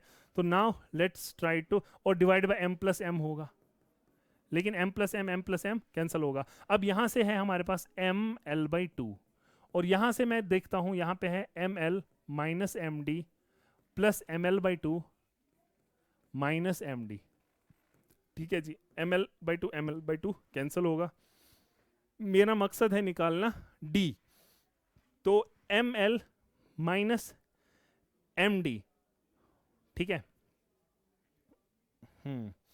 तो एक काम कर सकता हूं मैं, माइनस md, ये इन दोनों को मैं इधर ले जाऊं तो ये प्लस बन जाएंगे, md प्लस md, तो यहां पे d कॉमन करके मैं लिख सकता हूं m प्लस m, और इधर से क्या बचेगा मेरे पास ml, ठीक है, तो d कितना आएगा, d आएगा ml upon m plus m,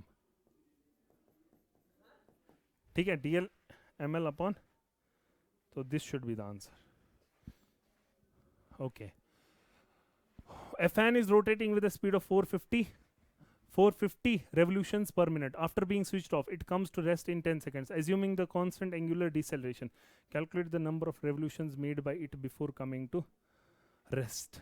okay, fan is rotating with speed of 450 revolutions पर मिनट। तो ये ओमेगा इनिशियल जो है इसका कितना है, 450 रेवोल्यूशंस पर मिनट। उसके बाद क्या हो रहा है, ये एक रेस्ट पे आता है, तो इसका मतलब ओमेगा फाइनल कितना है इसका, 0 रेवोल्यूशंस पर मिनट। ठीक है, तो हमें निकालना है एक्सेलेरेशन, और इसमें कितना टाइम लग रहा है इसको, 10 सेकंड। तो मैं यहां से अल्फा निकाल सकता हूं, तो मैं बोलूंगा omega final should be equal to omega initial plus alpha t. तो ओमेगा फाइनल कितना है, 0, ओमेगा इनिशियल कितना है, 450 रेवोल्यूशंस पर मिनट। ठीक है, 450 रेवोल्यूशंस पर मिनट, तो 450 इंटू 2 पाई अपॉन 60। ठीक है, इसको मैंने कन्वर्ट किया रेडियन पर सेकंड में, क्योंकि रेवोल्यूशन में 2 पाई एंगल रेडियन कवर होता है और मिनट होता है 60। ओके, इनटू 450, अब इनटू अल्फा, और टी कितना है 10, तो ये हो जाएगा अल्फा कितना आएगा, ओके ओमेगा इनिशियल ये है, सॉरी माइनस अल्फा टी है ना, तो माइनस अल्फा 10। तो ये अगर इसकी साइड चला जाएगा ना तो ये इक्वालिटी में बदल जाएगा, ये ऐसे हो जाएगा। तो अल्फा जो है मेरे पास कितना आएगा, 450 into 2 pi upon 600, 450 into 2 pi upon 600। और मुझे क्या निकालना है, number of revolutions made bye. तो नंबर ऑफ रेवोल्यूशन मैं कैसे निकालूंगा, मैं एक काम करूंगा, मैं थीटा ट्रेवर्स निकालूंगा, फिर उसको डिवाइड बाय 2 पाई करूंगा। तो क्या मैं बोल सकता हूँ, theta is equal to u t plus half a t square, omega initial plus half a t square is rotating with speed of this, okay, assuming constant angular deceleration calculate the number of revolutions made by it before। या मैं इसमें वो वाली ज़्यादा better रहेगा, omega final square minus omega initial square is equal to 2 alpha theta, ये वाला better रहेगा। ठीक है, तो क्योंकि ओमेगा फाइनल 0 हो रहा है, तो ओमेगा फाइनल 0 है, तो ओमेगा इनिशियल कितना है 450, तो ये हो जाएगा 450 का square is equal to twice alpha जो है ये इसका वैल्यू ये है, तो अल्फा का वैल्यू आएगा 450 इंटू 2 पाई अपॉन 600 और इंटू थीटा। अब देखो ये 450 और इसका ये स्क्वायर कटेगा, तो ये इधर को जाके हो जाएगा 600 इंटू 450, 600 इंटू 450 अपॉन 2 इंटू 2, ये हो जाएगा 2 इंटू 2 पाई, ये हमारा थीटा है। ठीक है, ये हमारा थीटा है, आ गया ना थीटा, 450 इंटू 600 अपॉन 2 इंटू 2 पाई। हाँ ओके, अब क्या करेंगे, तो थीटा आ गया, लेकिन मुझे निकालना है नंबर ऑफ रेवोल्यूशन, तो मैं करूंगा थीटा बाई 2 पाई, तो असल में ये हो जाएगा 600 इंटू 450 अपॉन, देखो ये 2 पाई था ना ऑलरेडी, ये 2 पाई था ऑलरेडी, तो ये हो जाएगा 4 पाई है ना, और डिवाइडेड बाई फिर से मुझे करना है, 4 पाई है ऑलरेडी तो, और मुझे डिवाइड करना है 2 पाई से, तो ये हो जाएगा इंटू 2 पाई, 4 इंटू 2 हो गया 8, तो ये हो जाएगा 600 इंटू 450 अपॉन, ये क्या था 4 पाई, हाँ ये हो जाएगा 8 पाई स्क्वायर। ठीक है, देखो पाई स्क्वायर को ना कभी कभी अप्रोक्सीमेट किया जाता है 9 के, ठीक है, लेकिन यहाँ पे ऑप्शंस बहुत क्लोज है, तो यहाँ पे हम क्या करेंगे, हम बोलेंगे, क्योंकि पाई होता है ना 3.14 और इसको अप्रोक्सीमेट फिर 9 के बराबर किया जाता है, 3 के बराबर कभी कभी, लेकिन यहाँ पे ऑप्शंस दूर है तो इसलिए मैं ये नहीं कर सकता। ओके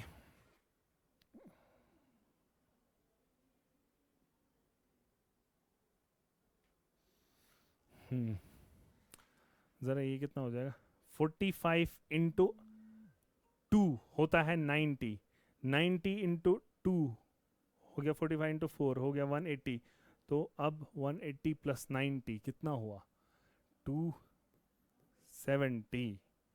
ओके, और इसके 3 0 अपॉन 8 इंटू, जब मैं 9 कर लेता हूँ फिलहाल के लिए ऐसे ही, तो ये बन जाएगा 9 1 ज़ार 9 3 ज़ार। ठीक है, तो ये तो मुझे नहीं लग रहा है ये सही आंसर आ रहा है। ओके, इसमें कहीं गड़बड़ हो गई, लेट्स डू इट अगेन।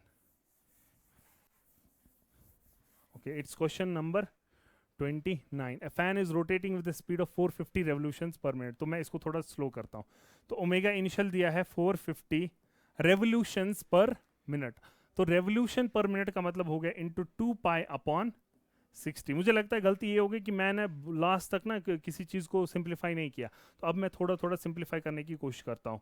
ये ज़ीरो कटेगा, 2 1s are 2, 3s are, then 3 1s are 3, 5s are, तो it is 15 radian per second. ठीक है, तो ओमेगा इनिशियल ये है और ओमेगा फाइनल कितना है, 0। अब इसके बाद क्या है, एज्यूमिंग कांस्टेंट एंगुलर डिसेलेरेशन, वो मैं निकालूंगा कांस्टेंट एंगुलर डिसेलेरेशन कितना होगा। तो मैं बोल सकता हूं omega final is equal to omega initial plus alpha t. ठीक है, तो ओमेगा फाइनल कितना है, 0, और ओमेगा इनिशियल कितना था, 15, प्लस अल्फा, और कितने टाइम में 0 हुआ था, 10 सेकेंड में। तो इसका मतलब अल्फा जो है, अल्फा मेरे पास आएगा -15/10, तो इसको मैं लिख सकता हूँ 3/2, -3/2। तो ये आ गया अल्फा, मेरे पास अल्फा आ गया -3/2। अब क्वेश्चन बोल रहा है calculate the number of revolutions made by it before coming to rest. तो अब मैं वापस वही करूंगा, omega final square minus omega initial square. Omega initial कितना है, 15, तो 15 का square is equal to twice alpha, alpha की जगह -3/2 इंटू थीटा। ठीक है, ये 2 कटेगा। अब ये कितना आएगा, देखो ये थीटा आ जाएगा बराबर, माइनस माइनस भी कटेगा, ये आएगा 15 स्क्वायर अपॉन 3। ठीक है, तो ये हो जाएगा 15 इंटू 15 अपॉन 3, तो ये हो जाएगा 3 5 तो ये आएगा 15 इंटू 5। तो 15 इंटू 2 होता है कितना, 30, 15 इंटू 4 कितना होगा, 60, तो 15 इंटू 5 कितना होगा, 75। ठीक है, तो थीटा आ गया 75, और हमें क्या करना है, 75 डिवाइडेड बाई 2 पाई, है ना, तो 2 पाई, 75 डिवाइड बाई 2 पाई, तो ये मेरे पास आ गया थीटा। और ओके सॉरी यहाँ पे ना पाई बचा था ना, 15 पाई रेडियंस है, तो 3/2 पाई है, तो इधर भी क्या आएगा, 15 3/2 पाई रहेगा, तो इसका मतलब यहाँ पे भी पाई रहेगा, तो पाई पाई कटेगा, तो 75/2 कितना आएगा, 75/2 हो गया 37, हाँ 37.5, क्योंकि 37 हो गया ना 74, तो 0.5 हो गया 1। हाँ, तो देखो इसमें थोड़ा सा ये देखना होता है कि कैलकुलेशन जो है, कभी आप कॉम्प्लिकेटेड कैलकुलेशंस को आगे लेके मत चलो। मैं उसमें 600 450 लेके चला था, ठीक है, तो इस वजह से थोड़ा प्रॉब्लम हुई थी। ठीक है, तो इंसान गलतियों से सीखता है। A body rotating with uniform angular acceleration covers 100 pi radians in first 5 seconds after start. Its angular speed at the end of 5 seconds in radian per second is, okay, uniform angular acceleration covers 100 pi radian, तो मतलब theta दिया हुआ है, theta दिया हुआ 100 पाई इन first 5 seconds। ठीक है, तो पहले 5 सेकंड में इसने कितना कवर किया, इतना।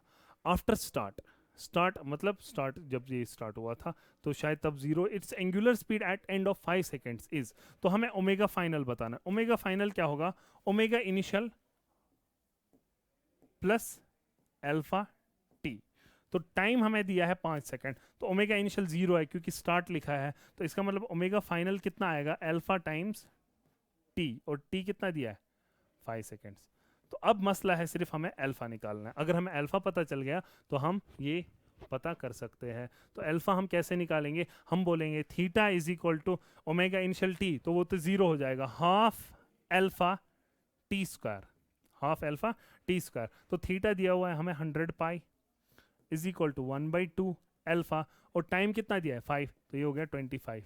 ठीक है, तो ये हो गया 25 1s are 25 4s are, तो ये हो गया 8 पाई। आ रहा समझ में, तो अल्फा कितना आ गया 8 पाई, तो इधर वैल्यू पुट करोगे तो ओमेगा फाइनल आएगा 8 पाई इंटू 5, तो 8 5 are 40, तो 40 pi should be the answer. Okay, find the moment of inertia of a section of the circular disk of radius r about an axis perpendicular to its plane as shown in the figure. The section has mass m and subtends an angle of theta at the center. तो देखो जितना पूरा ये होगा ना, जितना पूरा हमारे पास पूरे इसका जितना पूरी डिस्क का होगा ना मोमेंट ऑफ इनर्शिया, उतना ही इसका भी होगा। क्यों, क्योंकि जब ये कट की जाती है ना तो ये सिमेट्रिकली कट की जाती है। अब अगर हमारे पास पहले पूरी डिस्क का दिया रहता ना mr²/2, फिर बोला जाता कि इस सेक्शन का बताओ, तो फिर हमें इसका वो मास निकालना था कि अलग से इसका मास कितना होगा। लेकिन अब क्वेश्चन ने वहीं से बोला इसका मास m है और इसका रेडियस r है, तो इसका मतलब इसका आंसर वही होगा जो डिस्क का होता है, mr²/2। ठीक है, ये आपने पढ़ा भी होगा। Okay, 4 solid rigid balls, each of mass m and radius r are fixed on a rigid ring of radius 2r. तो ये radius 2r है और एंड मास 2m, तो रिंग का भी मास है. The system is whirled about O as shown. The radius of gyration of the system is, तो radius of gyration किसके बराबर होता है?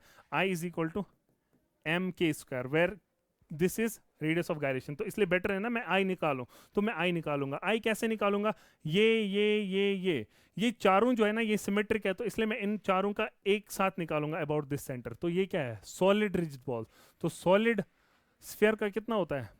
तो 2/5 है ना, क्योंकि हॉलो का ज्यादा रहेगा 2/3, क्योंकि उसमें मास डिस्ट्रीब्यूशन दूर है. तो 2/5 रहेगा, तो इसका हो जाएगा हमारे पास 2/5, इसका 2/5 mr स्क्वायर. ठीक है, इनका 2/5 mr स्क्वायर. लेकिन अब पैरेलल एक्सिस थ्योरम से इसको इधर शिफ्ट करना है, प्लस m टाइम्स 2r का स्क्वायर. तो पैरेलल एक्सिस थ्योरम से इसको शिफ्ट किया, लेकिन एक को नहीं किया, चार को किया. और ऊपर से इस वाले रिंग का भी ऐड करना है. रिंग का क्या होता है? mr स्क्वायर, प्लस इसका मास कितना दिया है? इसका मास दिया है 2m, और इसका रेडियस दिया है 2r का स्क्वायर. तो देखो अब हमारे पास ये है, हमारे पास i, ये हमारा i है. तो देखो ये क्या आ जाएगा? 4 टाइम्स mr स्क्वायर जो है ना, इसको मैं कॉमन कर लूंगा. तो देखो i की जगह मैं m के स्क्वायर लिखता हूँ. m K square is equal to mr square हर जगह से कॉमन, mr स्क्वायर हर जगह से कॉमन. अब देखो अंदर क्या बचेगा? 4 टाइम्स 2/5 प्लस ये क्या बचेगा यहाँ पे? 4, 2/5 प्लस 4, और इधर से क्या बचेगा? ये हो जाएगा 4 इंटू 2 इज 8. ठीक है, तो mm कट गया फिर से. अब हमारे पास आ गया k square is equal to r square times, अब देखो ये हो जाएगा 5 हो जाए 20, 22/5, तो ये आ जाएगा 4 इंटू 22/5 प्लस 8, 4 इंटू 22/5 प्लस 8. तो ये कितना हो जाएगा? 4 इंटू 22 कितना हो गया? 4 इंटू 22 हो गया 4 टू 8, 88/5. तो ये आ गया 88/5 प्लस 8, और अपने साथ है आर स्क्वायर, और ये बराबर है किसके? के स्क्वायर के. तो बताओ 8 5 40, 88 प्लस 40, 88 प्लस 40 कितना हो गया? 128. तो 128 अपॉन 5. तो देखो यहाँ पे ध्यान देना है, यहाँ पे एक गलती हो सकती है जो मैंने अभी की भी. तो m के स्क्वायर जो है ना, इसमें टोटल मास लेना है. इसमें m जो है ना वो सिर्फ ये नहीं है. तो टोटल मास कितना है? इसका m, इसका m, इसका m, इसका m हो गया 4m, और इसका 2m, तो इसका मतलब 6m रहेगा. तो इसका मतलब यहाँ से m कटेगा, तो ये 6 के स्क्वायर रहेगा. आ रहा समझ में? तो ये 6 के स्क्वायर रहेगा. 128/5 ये इधर जाएगा, तो ये बन जाएगा 128/30, तो के स्क्वायर. तो ये इसके साथ आर स्क्वायर है, तो ये अंडर रूट में चला जाएगा, और आर स्क्वायर का रूट हट जाएगा. 128/30. देखो अगर आप ये गलती कर देते ना, यहाँ पे 6 हम नहीं लिखते, तो आपका 128/5 भी एक ऑप्शन आता. आ रहा समझ में? तो ये ट्रिकी क्वेश्चन होता है. तो इसका मतलब ये वाला ऑप्शन नहीं है, तो ये वाला ऑप्शन सही है. Okay, when a body is under pure rolling, the fraction of its total kinetic energy, which is purely rotational, is 2/5. Identify the body. Identify कैसे करेंगे बॉडी को? या तो उसका मोमेंट ऑफ इनर्शिया पता करेंगे, या उसका रेडियस ऑफ गायरेशन पता करेंगे. तो देखो fraction of total kinetic energy which is purely rotational. तो प्योरली रोटेशनल कितना होता है? Half I omega square upon, और इधर से क्या आएगा? टोटल क्या आएगा? Half m v square plus half I omega square. तो अगर आप इसको कैलकुलेट करोगे ना, ये आता है बराबर के स्क्वायर अपॉन के स्क्वायर प्लस आर स्क्वायर. ये एंट्रेंस में ट्रिक भी दिखाई जाती है कि फ्रैक्शन ऑफ रोटेशनल एनर्जी के स्क्वायर अपॉन के स्क्वायर. क्योंकि अगर आप देखोगे ना, इसको आप कर सकते हो, फिर आई को फिर एम के स्क्वायर से रिप्लेस करोगे, तो यहाँ पे वी को omega square by r square से रिप्लेस करोगे, तो ये सब आ जाता है फिर. ठीक है, तो आप देख लेना. तो आपको के स्क्वायर बाय के स्क्वायर प्लस आर स्क्वायर का वैल्यू दिया गया है 5. तो हम लिख सकते हैं के स्क्वायर अपॉन के स्क्वायर प्लस आर स्क्वायर जो है कितना दिया गया है? 2/5. ठीक है, तो देखो अब इसको बेटर, इसको किस तरीके से कर सकता हूं मैं? इसका उल्टा करूंगा. मैं बोलूंगा k square plus are square upon के स्क्वायर इज 5/2. तो के स्क्वायर बाय के स्क्वायर 1 हो जाएगा, प्लस आर स्क्वायर बाय के कितना आ जाएगा? 2/5. तो बताओ, तो आर स्क्वायर बाय के स्क्वायर कितना आएगा? फिर आर स्क्वायर बाय के स्क्वायर कितना आएगा? 2/5 माइनस 1 कितना होता है? 2/5 माइनस 1 कितना हो गया? Okay, k square plus are square 2/5 minus 1. लेकिन ये तो हो ही नहीं सकता. एक मिनट रुक जाओ, कुछ ना कुछ गड़बड़ हो गई. के स्क्वायर अपॉन के square plus are square is 2/5. Okay, फिर मैंने क्या बोला? हाँ, यहाँ से 5/2 करना है ना. जब इधर मैंने रेसिप्रोकल लिया तो इधर भी 5/2 होगा ना. देखो मुझे कैसे पता चल गया ये नहीं हो सकता? क्योंकि दो क्वांटिटीज जो दोनों स्क्वायर है उनका रेशियो जो है नेगेटिव कभी नहीं आ सकता. समझ में? तो ये चीज़ें अगर आपकी कॉन्सेप्चुअल क्लियर है ना, तो आप क्वेश्चन करते करते अपनी गलती पहचान सकते हो। आ रहा समझ में? तो ये हो जाएगा 5 माइनस 2 इज 3, 3/2। तो के स्क्वायर बाय आर स्क्वायर जो है 3/2 आएगा। तो इसका मतलब के कितना आएगा, k square will be equal to 2/3 r square. तो ये हो जाएगा के कितना आएगा, अंडर रूट ऑफ 2/3 आर। तो ये किसका होता है रेडियस ऑफ गायरेशन, 2/3 किस में आता है, याद करो 2/3 एम आर स्क्वायर किस में होता है, होलोस्फीयर में। तो इसका आंसर 2/3 एम आर स्क्वायर होलोस्फीयर आएगा।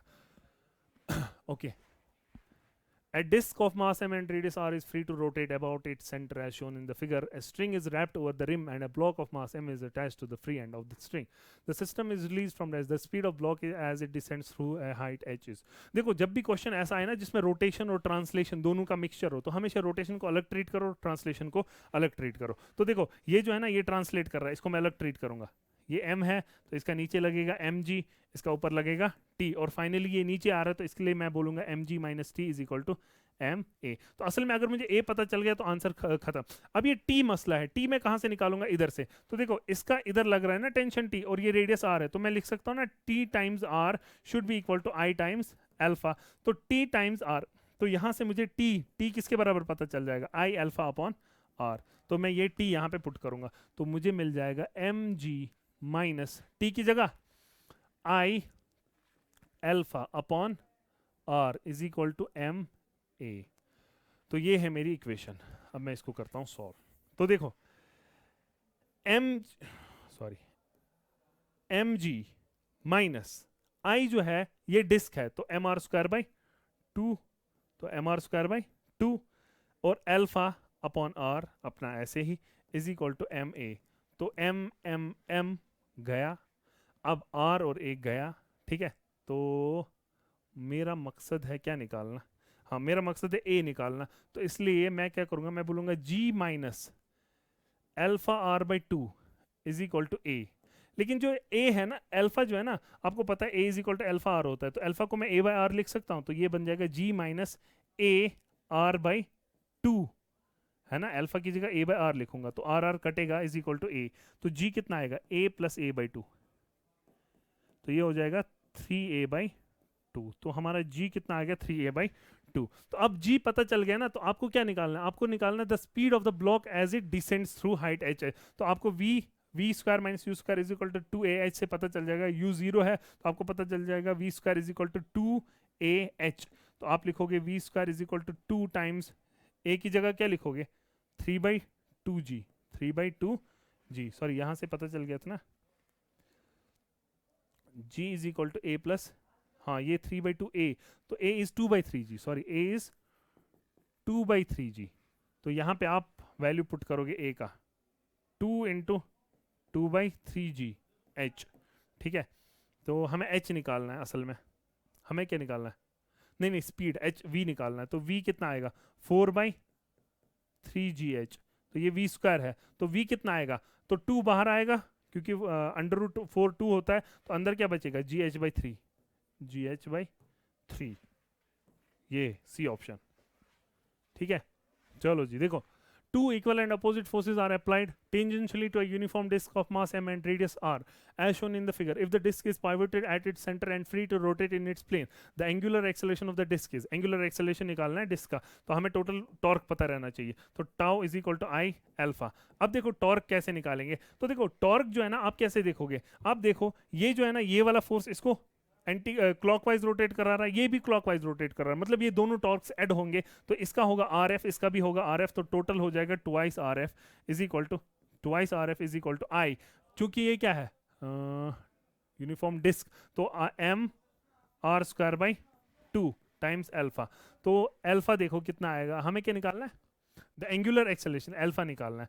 तो ये इधर जाएगा तो ये बन जाएगा 4, ये आर कट चुका है इसके साथ, तो 4f अपॉन एम आर। तो देखो option C. Okay, for equilibrium of the system value of mass m should be, देखो ये 12 kg जो है ना, ये इसको ऐसे रोटेट कराने की कोशिश करेगा, ये इधर रोटेट कराने की कोशिश करेगा, ये भी इधर रोटेट कराने की कोशिश करेगा। तो ये जो है ये इसको एंटी क्लॉकवाइज, ये क्लॉकवाइज, ये क्लॉकवाइज। तो इक्विलिब्रियम के लिए क्या है, 2 क्लॉकवाइज एंटी क्लॉकवाइज को कैंसिल करने चाहिए, तो मतलब बराबर होने चाहिए। तो इसका कितना आएगा 12g, है ना, फोर्स 12g लग रहा है और डिस्टेंस कितना है l, इज इक्वल टू इसका कितना है mg और डिस्टेंस कितना है l/2 प्लस इसका कितना है 3g, ओके सॉरी इसका हाँ 3g, और इसका डिस्टेंस कितना l/2 plus l, that is 3l/2। ठीक है, तो यहां से हमें m का वैल्यू निकालना है, तो g कटेगा पहले हर जगह, तो अब क्या बचेगा, ये l भी कटेगा हर जगह, तो ये बचेगा 2l, और देखो इधर से 3 3 9, 9/2, 12 माइनस 9/2 इज इक्वल टू, यहाँ से क्या आएगा m/2। ठीक है, ये हो जाएगा 12 इंटू 2 इज 24, 24 माइनस 9 इज 16। ठीक है ना, 24 minus 9 is 24 minus 9 sorry 24 minus 9 is 15, 24 minus 9 is 15 upon 2 is equal to m/2, 2 और 2 गया तो m आएगा 15, है कोई, yes B option. Okay, a particle is moving along a straight line parallel to x-axis with constant velocity, find angular momentum about the origin in vector form। तो देखो angular momentum क्या होता है, l is equal to m r cross v होता है ना, हाँ तो r ये रहा और v ये रहा, तो r पे रखो, v की तरफ घुमाओ, थंब गोज इनटू, तो डायरेक्शन माइनस k कैप होगा, और m v r कितना है, परपेंडिकुलर डिस्टेंस कितना दिया है b, तो एम वी बी के कैप माइनस वाला ये वाला होगा, है ना, डायरेक्शन माइनस के कैप है, और m v r perpendicular distance कितना है बी, तो m v b minus k cap. ठीक है, due to global warming ice on polar caps is likely to melt in large quantity, तो polar पे जब आइस मेल्ट होगा तो वो इक्वेटर की तरफ घूमेगा, तो due to this effect movement of inertia of earth shell decrease, decrease होगा नहीं, इंक्रीज होना चाहिए ना शायद, क्योंकि मास डिस्ट्रीब्यूशन जो है वो सेंटर से दूर चला जा रहा है। ठीक है, तो गलत है, तो length of day shell decrease, तो अगर मोमेंट ऑफ इनर्शिया, तो देखो आपने देखा है जब वो स्टंटमैन चलते हैं ना रोप पे, तो वो अपने हाथ को ऐसे फैलाते हैं ताकि बैलेंस कर जाए, तो इसका मतलब क्या है, जब फैल जाएगा मास तो एंगुलर जो ये है, मतलब जो एंगुलर डिस्टर्बेंस है वो कम हो जाएगा, तो इसका मतलब मैं बोलूंगा angular velocity of earth shell decrease, angular velocity of earth shell decrease, ये सच होना चाहिए, और अगर एंगुलर वेलोसिटी डिक्रीज हुई तो दिन बड़ा हो जाएगा, क्योंकि अब अर्थ धीरे धीरे घूम रहा है तो दिन बड़ा हो जाएगा, तो ये गलत हो गया, और angular momentum of earth shell decrease ये तो फिर गलत है ही। ठीक है, क्योंकि एंगुलर वेलोसिटी जब बढ़ गई तो एंगुलर मोमेंटम नहीं, सॉरी, तो angular momentum, okay angular momentum, हाँ यहाँ पे सोचो, angular momentum of earth shell decrease, no why, because it's not an external torque, आ रहा समझ में, तो जब तक एक्सटर्नल टॉर्क जीरो होगा तो angular momentum will be conserved. N angular impulse of 20 is applied to a horizontal cylinder of mass 2 kg and radius 20 centimeter, the change in its angular speed is, तो देखो angular impulse क्या होता है, angular impulse होता है change in moment, angular momentum, तो delta L is equal to कितना दिया है 20, तो डेल्टा एल क्या होता है I omega final minus I omega initial is equal to 20 दिया हुआ है, तो आई को कॉमन निकालो तो ओमेगा फाइनल माइनस ओमेगा इनिशियल कितना आएगा 20 अपॉन आई, और हमें निकालना भी है चेंज इन एंगुलर स्पीड, तो 20 अपॉन आई है क्या, तो है हॉलो सिलेंडर, हॉलो सिलेंडर का क्या होता है आई, हॉलो सिलेंडर का होता है बिल्कुल वही जो किसका होता है रिंग का, एम आर स्क्वायर, तो एम आर स्क्वायर, तो बताओ 20 अपॉन एम कितना दिया है 2, और आर कितना दिया है 20 सेंटीमीटर, तो 20 इंटू 10⁻⁻2 का स्क्वायर, तो ये 2 10s आर, तो ये बन जाएगा 10 अपॉन 20 का स्क्वायर हो जाएगा 400, और 10⁻⁻2 -4 बन के ऊपर जाके इसको 1 2 3 4 0 ऐड कर देगा, ये दो कटेगा ये दो कटेगा, 4 25 आर 100 और 0 250। इसको एक बार क्या फिर भी चेक कर लेना कहीं 0 0 गड़बड़ तो नहीं हुई, तो वैसे तो सही किया, फिर भी देख लेना, हाँ ठीक है। Okay, two discs having mass in the ratio 1:2 and radii in the ratio 1:8 roll down without slipping one by one from an inclined plane of height h. The ratio of their linear velocity on reaching the ground is. Okay, linear velocities पूछा है, ratio पूछा है, मुझे लगता है इसमें 1:1 should be the answer. Why?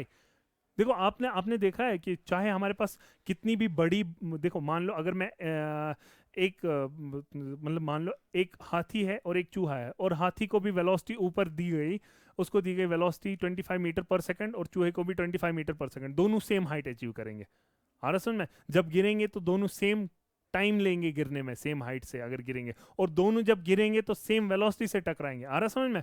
तो ये तो आपने पढ़ा है काइनेमेटिक्स में। तो यहाँ पे भी क्या है, ये बोल रहा है कि टू डिस्क में तो देखो मासेस चाहे किस भी रेशियो में हो, आ रहा समझ में, और रेडियस चाहे कैसा भी हो, है ना, हाथी और चूहे का भी मास भी डिफरेंट है, रेडियस भी डिफरेंट है। सॉरी ये मजाक कर रहा हूँ मैं, लेकिन आपको पता है कि ऐसा होता है कि चाहे कितना भी मास, देखो हम बोलते हैं अगर मैं 500 kg मास को ऊपर फेंकूं with velocity 5 metre per second, और 50 kg मास को भी फेंकूं with velocity 5 metre per second, तो अगर दोनों की वेलोसिटी सेम है ना, तो दोनों में से हाइट कौन ज्यादा अचीव करेगा?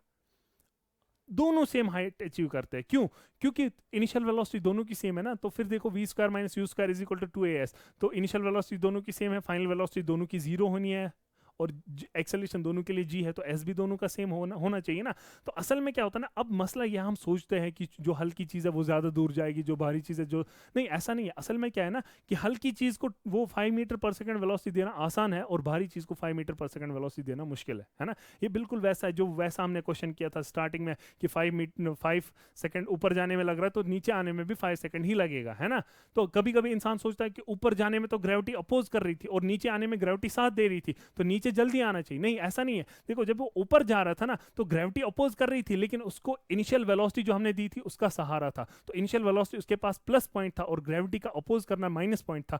जब वापस आया तो ग्रेविटी ने उसको साथ दिया, तो वो प्लस पॉइंट बन गया, लेकिन इनिशियल वेलोसिटी तो जीरो हुई थी ना, तो इसका मतलब वो उसका माइनस पॉइंट है। तो ये प्लस माइनस पॉइंट्स जो है ना आपस में इस तरह से एडजस्ट हो जाते हैं कि ऊपर जाने नीचे आने में सेम टाइम लगता है। इसी तरह से यहाँ पे भी होगा कि लीनियर वेलोसिटी सेम होंगी, क्योंकि मैं बोल रहा हूँ ना, अगर सेम हाइट से एक, मान लो एक एलिफेंट और एक चूहे को गिराया जाए ना, तो वो सेम वेलोसिटी के साथ टकराएंगे अर्थ को।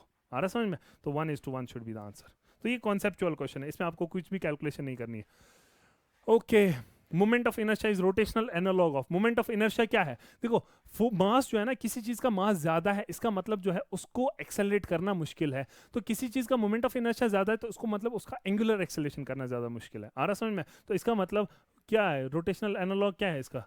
Moment of inertia is rotational analogue of mass, क्योंकि मास जो है, mass tells us how difficult it is to change the linear velocity, and moment of inertia tells us how difficult it is to change the angular velocity. आ रहा समझ में? तो मास हमें बोलता है कि कितना मुश्किल है लीनियर एक्सेलरेशन देना, और मोमेंट ऑफ इनर्शिया बोलता है कितना मुश्किल है एंगुलर एक्सेलरेशन देना। The area under acceleration time graph gives, अब देखो area under acceleration time graph, तो एक्सेलरेशन क्या होता है? dv अपॉन dt, तो dv कितना होगा? इंटीग्रल dt, तो ये होता है ना a dt, तो यही होगा ना area under acceleration time graph. तो ये क्या दे रहा है? dv, ये v नहीं दे रहा है, dv दे रहा है। dv क्या है? चेंज इन वेलोसिटी, तो वेलोसिटी नहीं देगा, चेंज इन वेलोसिटी देगा। Okay, what is the minimum coefficient of friction for a solid sphere to roll without slipping on an inclined plane of inclination theta? Okay, तो देखो जब किसी भी incline से ये गिरता है ना, तो इसका जो एक्सेलरेशन होता है ना, हम बोलते हैं it is mg sine theta, अगर ऐसे नॉर्मली गिरेगा। लेकिन जब रोल करके गिरता है ना, तो इधर आता है के स्क्वायर अपॉन के स्क्वायर प्लस आर स्क्वायर, ठीक है। और अब ये बराबर होना चाहिए किसके? फ्रिक्शन के। तो फ्रिक्शन का कौन सा component? mg cos theta, mu mg cos theta.